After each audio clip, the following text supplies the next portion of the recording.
शाम जैसे ही रात की ओर बढ़ी, बंटी ने मेरा हाथ पकड़कर मुझे अपने फ्लैट से बाहर ले आई। नीचे एक टैक्सी खड़ी थी जिसमें पीछे की ओर संजू पहले से बैठी हुई थी। बंटी ने मुझे हाथ से इशारा करके पीछे बैठने को कहा तो मुझे ऐसा लगा जैसे मन की मुराद मिल गई हो। डिक्की की तरफ मैंने अपना एयरबैग उछाल कर फेंका और संजू के बगल में बैठ गया। बंटी के आगे बैठते ही टैक्सी वहाँ से चल पड़ी थी। बंटी भले ही मेरा हाथ पकड़कर टैक्सी तक मुझे लाई हो, पर टैक्सी में संजू को देखकर मेरे दिल में एक अजीब सी तमन्ना जागी कि मैं टैक्सी का हर सफ़र संजू के साथ ही तय करूं। इस वक्त टैक्सी कोलतार की सड़क पर भागी जा रही थी और मैं अपनी स्वीट 16 मतलब संजू के बगल में बैठा हुआ था। पर संजू विंडो स्क्रीन से बाहर की जानिब इस तरह से मशरूफ़ थी, उसे मेरे बगल बैठने का एहसास ही ना हो। इस वक्त ने संजू ने स्लीवलेस कुर्ती पहनी हुई थी। वो अक्सर ऐसी ड्रेसेस पहनती है और फिर आज तो न्यू ईयर सेलिब्रेशन का मौका है, तो उसका ये सेक्सी ड्रेस पहनना लाजमी था। उसकी इस सेक्सी ड्रेस उसकी मसल्स जांघें पूरी तरह से नुमाया हो रही थी। मैंने संजू का ध्यान अपनी ओर आकर्षित करने के लिए अपना दायां हाथ उसकी बाईं जांघ पर रख दिया, पर मेरे इस स्पर्श का संजू पर कोई असर नहीं हुआ। वो बदस्तूर बाहर देखती रही। आज से पहले जब कभी भी मैंने उसे छुआ था तो उसने हर बार मुझे नीची नज़रों से देखा था, पर आज न जाने क्यों मुझे लग रहा था कि वो मेरे पास बैठकर भी मेरे पास नहीं है। मैं भले ही संजू के अलावा बंटी से दैहिक सुख हासिल कर चुका था, पर संजू वो लड़की थी जिसने मुझे पहली बार में सुख दिया था। और जब से बंटी की लिखावट उस स्वीट 16 वाले खत से नहीं मिली, तब से संजू के स्वीट 16 होने पर मेरा यकीन और मजबूत हो गया। हालांकि ये बात अलग थी, उस खत से संजू की लिखावट भी मैच नहीं करती थी। कुछ भी हो, संजू को मैं पसंद करता था और उसकी यूँ मेरे लिए बेजारी मेरे लिए नाकाबिले बर्दाश्त थी। मेरा हाथ अब भी उसकी रोमहीन जांघों पर था, पर अब भी बाहर देखे जा रही थी, न जाने क्यों। जब उसकी ये बेरुखी या खामोशी मेरे लिए जानलेवा बनने लगी, तो मैंने उसकी जांघ से हाथ हटाकर उसके उजले कंधे को हल्के से दबाते हुए कहा, संजू, कहाँ खोई हो तुम? किन ख्यालों में हो? हाँ, कुछ नहीं, बस बाहर की रौनक देख रही थी, संजू ने मेरी ओर देखकर मुस्कुराते हुए कहा। पर जानता था संजू के होठों की हंसी वो हंसी नहीं जो उसके अल्हड़पन की सहेली है। बड़ी ही फीकी और बनावटी लगी थी मुझे उस वक्त संजू की ये हंसी। कुछ देर मेरी ओर देखने के बाद संजू फिर बाहर की ओर देखने लगी, पूरी तरह खामोश। मैंने संजू से नज़र हटाकर बंटी को देखा तो वो सीट की पुश्त से सिर टिकाए आंखें मूंदे हुए थी। उन दोनों को यूं इस हाल में देखकर मैंने सोचा, क्या ये दोनों वही अलमस्त लड़कियां हैं जो कल तक इस न्यू ईयर सेलिब्रेशन को लेकर ज़मीन आसमान एक किए हुए थी। संजू और बंटी की खामोशी ने मुझे भी खामोश कर दिया था। मैंने भी अपनी आंखें टैक्सी की विंडो बाहर की ओर लगा दी और फिर थोड़ी ही देर में न जाने क्यों पर मेरी आंखें भी बंद हो गईं और मैंने अपना सिर टैक्सी की पुश्त से टिका दिया। आंखें बंद किए हुए मैं तब तक सीट की पुश्त से सिर टिकाए रहा जब तक ब्रेक लगने से टायरों के रुकने की आवाज़ नहीं आई। टैक्सी रुकने के बाद भी मैंने अपनी आंखें तब तक नहीं खोली जब तक मेरे बगल और टैक्सी के आगे के दोनों डोर के खुलने की आवाज़ नहीं आई। संजू और बंटी ने पीछे से डिक्की से अपने बैग्स निकाल लिए थे, साथ में मेरा भी। अब मैं टैक्सी से उतरकर नीचे खड़ा था। संजू ने अपने कंधे से लटक रहे हल्के हरे रंग के पर्स से पैसे निकालकर टैक्सी का किराया दिया। बंटी ने अपना बैग उठाकर मेरे बैग की ओर इशारा करते हुए मुझसे कहा, ओए बॉय, चलो अपना बैग उठाओ और अंदर चलो, हम पार्टी इंजॉय करने आए हैं, यूँ तुम्हारे चेहरे पर बजते हुए 12 देखने नहीं। पार्टी तो मैं भी एंजॉय करने आया था, पर न जाने क्यों मेरा दिल थोड़ा उदास हो चला था। उदास तो मुझे संजू भी लग रही थी। नहीं, ये गलत फहमी थी, क्योंकि उसने अपना बैग अपने कोमल हाथों से उठाते हुए कहा, कुणाल, तुम जिस तरह घबरा रहे हो, वैसे तो वर्जिन लड़की अपनी वर्जिनिटी लूज़ करने के बाद भी नहीं घबराती। फिर वो हंसते हुए बंटी के पीछे चल पड़ी और मैं उसकी बात का मतलब ना समझते हुए उसके पीछे चल पड़ा। हालांकि मैंने संजू की बात को ज़्यादा दिल पर नहीं लिया, क्योंकि संजू और बंटी दोनों ही मुझसे वल्गर और ओपन बातें किया करती थीं। कुछ अपने दिल की उलझन, कुछ बंटी और संजू के कमेंट्स की वजह से मैंने उस फार्म हाउस के बाहरी भाग को ज़्यादा ध्यान से नहीं देख पाया। हाँ, इतना अंदाज़ा ज़रूर लगाया था कि यह काफ़ी बड़ा था और कई एकड़ में फैला हुआ था। अंदर कदम रखते ही मेरा सामना बेहद आकर्षक सजावट वाली चकाचौंध से हुआ। ये एक बड़ा हॉल था जिसकी फर्श पर मोटा कालीन बिछा हुआ था। हॉल की छत के बीचों बीच हीरो की तरह चमकता विशाल झूमर लटक रहा था। एक तरफ 5 स्टार होटल की तरह शराब की बोतलें और जाम बड़े करीने से रखे हुए थे। पूरे हॉल में बेहद आकर्षक रोशनियाँ थीं। ये रोशनी की चमक इस समय न जाने क्यों मुझे बड़ी नशीली लग रही थी। इस वक्त तक शाम ढल के रात हो चुकी थी। कुछ नौकर बेहद साफ वर्दी में आज की पार्टी की व्यवस्था में लगे हुए थे। एक नौकर मेरा बैग हाथ में लेकर मुझे एक कमरे में ले गया। वह बेहद आलीशान कमरा था, जिसके बीचों बीच काफ़ी बड़ा और खूबसूरत बेड पड़ा हुआ था, जिस पर नर्म मुलायम बिस्तर लगा हुआ था। हॉल में घुसते ही बंटी और संजू मुझे दिखाई नहीं दी। शायद उन्हें भी वहाँ के नौकर मेरी तरह किसी कमरे में ले गए होंगे। मैं अभी कमरे की हर बेशकीमती चीज़ को देख ही रहा था कि वहाँ संजू आ गई। कुणाल, रिलैक्स कर लो, अभी कुछ देर में पार्टी स्टार्ट होगी और ठीक आधी रात को हम एक दूसरे को विश करके अपने अपने कमरे में आराम करेंगे और फिर सुबह यहाँ से निकल जाएंगे। ओके संजू। मैंने देखा इस वक्त संजू अपने बदन को एक शॉल से लपेट रखा था। हालांकि उसने सफ़र में कोई गर्म कपड़ा नहीं पहना था। शायद एयर कंडीशन टैक्सी में वो बिना गर्म कपड़ों के भी कंफर्टेबल थी। टैक्सी में बंटी ने भी गर्म कपड़े नहीं पहने थे, पर उसने पूरी बाहों की टी शर्ट और जीन्स पहन रखी थी। संजू जाते जाते दरवाजे पर रुक कर बोली, ओके कुणाल, मैं अभी आती हूँ। वैसे पार्टी में बहुत कम लोग रहेंगे। हम 3 के अलावा 3 और लोग जो इस फार्म हाउस के केयर टेकर हैं, वे भी रहेंगे। संजू की बात सुनकर मुस्कुरा कर कहा, ओके डियर, जो हुक्म सरकार का। नो कुणाल, आज रात में आपकी डियर नहीं, संजू ने बाईं आंख दबाकर कहा और फिर अपनी बात से मेरी उलझन बढ़ाकर वहाँ से चली गई। रूम में अटैच्ड बाथरूम में फ़्रेश होने के बाद मैं जैसे ही बाहर आया तो अवाक रह गया और झेप कर खड़ा हो गया। मेरे झेपने की वजह ये थी कि इस वक्त मेरे बदन पर मेरी कमर पर बंधा सिर्फ एक तौलिया ही था और कमरे में सोफ़े पर 2 अनजान महिलाएं बैठी थी। वो आपस में बातें कर रही थी और मेरे यूं इस तरह बाथरूम से बाहर आने पर चुप होकर मुझे देखने लगी थी। मैंने अपने ऊपर उन दोनों की सख्त निगाहें महसूस की और अगले ही पल अपने आधे से ज़्यादा बिना कपड़ों के शरीर को अपनी अभद्रता समझकर तुरंत बोला, सॉरी मैम, वो क्या है, मैं अपने कपड़े अंदर बाथरूम में ले जाना भूल गया। और फिर आप।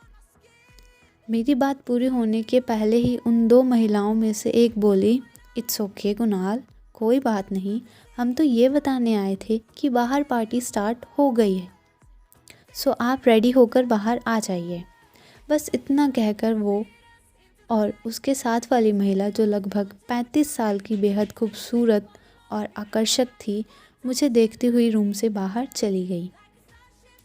जाते वक्त वो महिला दरवाजे पर रुककर बोली, बाय द वे कुणाल, मैं मिसेज़ रंजना, इस फार्म हाउस की ओनर। और फिर मिसेज़ रंजना ने उस आकर्षक महिला की ओर उंगली से इशारा करते हुए बोली, और ये है मिसेज़ अंजलि, आपकी तरह आज की पार्टी की एक मेहमान। जी नमस्ते रंजना जी, अंजलि जी, मैंने कहा। मैं अब तक शर्ट पहन चुका था और वो दोनों महिलाएं मेरी नमस्ते का जवाब दिए बिना वहाँ से जा चुकी थी। हॉल तेज संगीत से गूंज रहा था। जब मैं इस फार्म हाउस पर पार्टी के लिए निकला था तो मेरे दिमाग में बेहद भीड़ भाड़ वाली पार्टी का चित्र अंकित था। संजू ने यहाँ फार्म हाउस पर पहुँचने के बाद मुझसे कहा था कि पार्टी में कम लोग होंगे। इस पार्टी में सिर्फ 7 लोग थे और कुछ नौकर जो खाने पीने की चीज़ें सर्व कर रहे थे। संजू, बंटी और मेरे अलावा मिसेज़ रंजना, मिसेज़ अंजलि और 2 अधेड़ आदमी थे।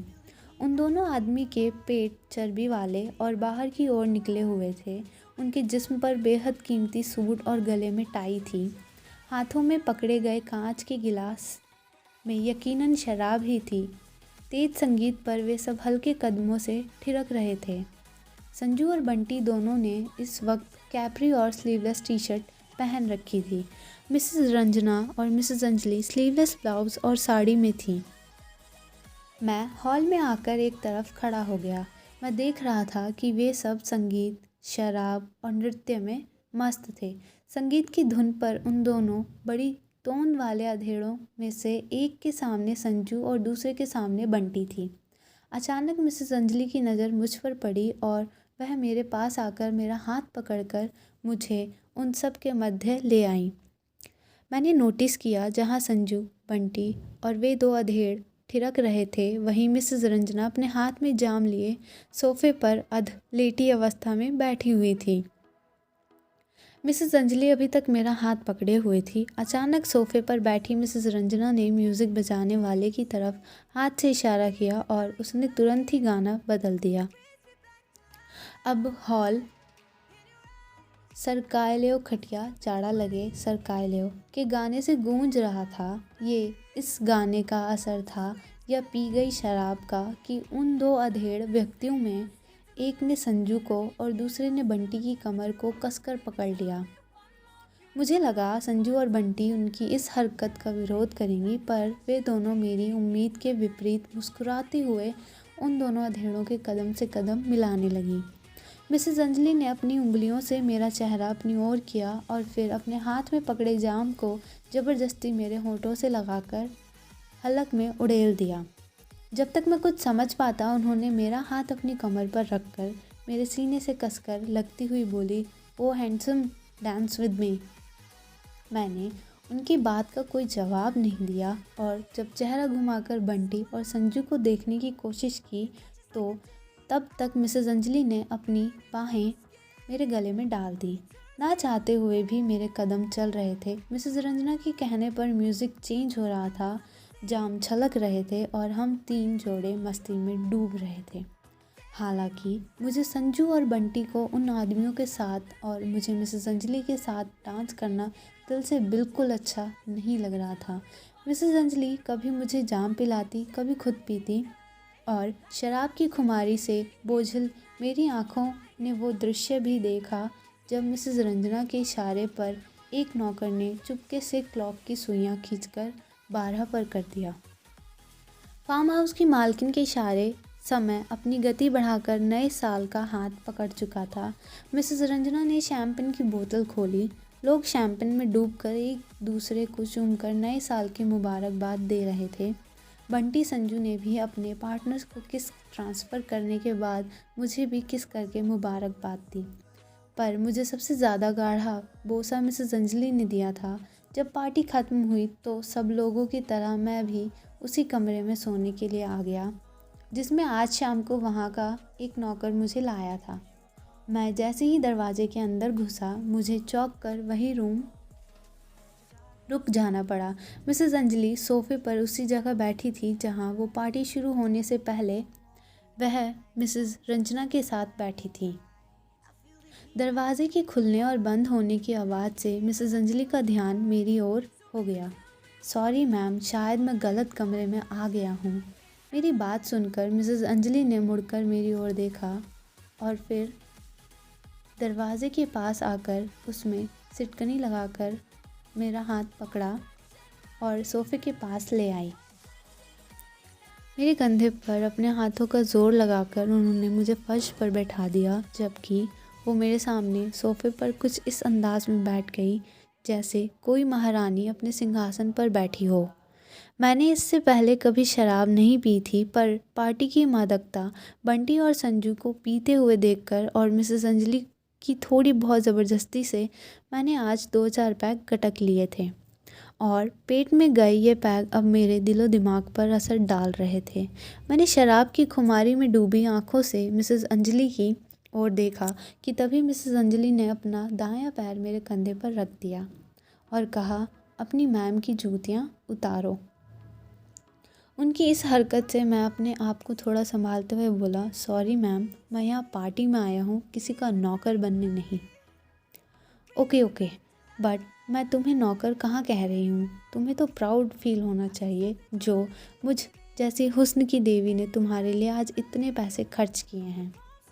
नहीं तो ना जाने कितने ऐसे लोग जो मुझे इतने नज़दीक से देखने, छूने और मुझसे 2-4 बातें करने के लिए तरसते होंगे। मैम, आप खूबसूरत हैं, बेहद खूबसूरत हैं। लोग आपके लिए तरसते भी होंगे, पर आपको गलतफहमी है कि आपने यहाँ पार्टी में मेरा खर्चा उठाया है। शायद आपको मालूम नहीं, मुझे यहाँ मेरी दोस्त बंटी और संजू लाई हैं। कहते हुए मैंने मिसेस अंजलि के दोनों पैरों को ऊपर से हटाकर नीचे रख दिया और सामने पड़े बेड पर जाकर बैठ गया। तुम्हारी दोस्त बंटी और संजू कहकर मिसेस अंजलि हंस पड़ी। वह कहकहा लगाती हुई हंसी और वो लगातार हंसती ही जा रही थी, जबकि मैं पागलों के मानिंद उन्हें हंसते हुए देख रहा था। अचानक वो अपनी हंसी रोककर बोली, तुम बंटी और संजू की बात कर रहे हो? अरे, आज उन पर जो खर्चा हुआ है, इस वक्त वो भी अपनी कीमत चुका रही हैं। आप कहना क्या चाहती हैं मिसेस अंजलि? मैं कुछ समझा नहीं। मेरी बात पर मिसेस अंजलि मुस्कुराते हुए मेरे पास आई और फिर अपनी उंगली के बढ़े हुए नाखून से मेरे गाल पर खरोंच लगाते हुए बोली, कुणाल, इस रेव पार्टी में आकर इतने भी भोले मत बनो। जिस तरह आज की रात तुमको मैंने अपनी सेवा के लिए ख़रीदा है, वैसे ही बंटी और संजू की भी रात मिस्टर फर्नांडिस और मिस्टर बाबर ने खरीदी हुई है। कुछ समझे मेरे गुलाम? और फिर इतना कहकर मिसेस अंजलि ने मेरी शर्ट के ऊपर के बटन खोलकर मेरे सीने को अपने नर्म हथेलियों से सहलाने लगी। मैं नहीं मानता जो आप कह रही हैं, मैं बेड से उठते हुए बोला। तो मिसेस अंजलि ने अपने दाएं हाथ से मेरी जांघों के बीच के सबसे कोमल और सबसे सख्त अंग को सहलाने लगी।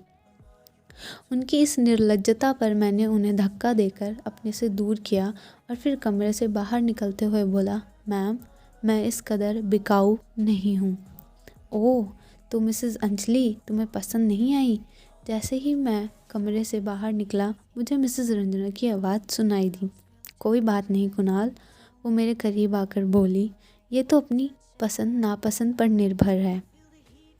अगर तुम्हें मिसेस अंजलि पसंद नहीं तो कोई बात नहीं, छोड़ो मिसेस अंजलि को।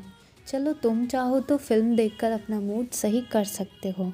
इतने बड़े फार्म हाउस में संजू और बंटी कहाँ थी और क्या कर रही थी, इसकी मुझे कोई खबर नहीं थी।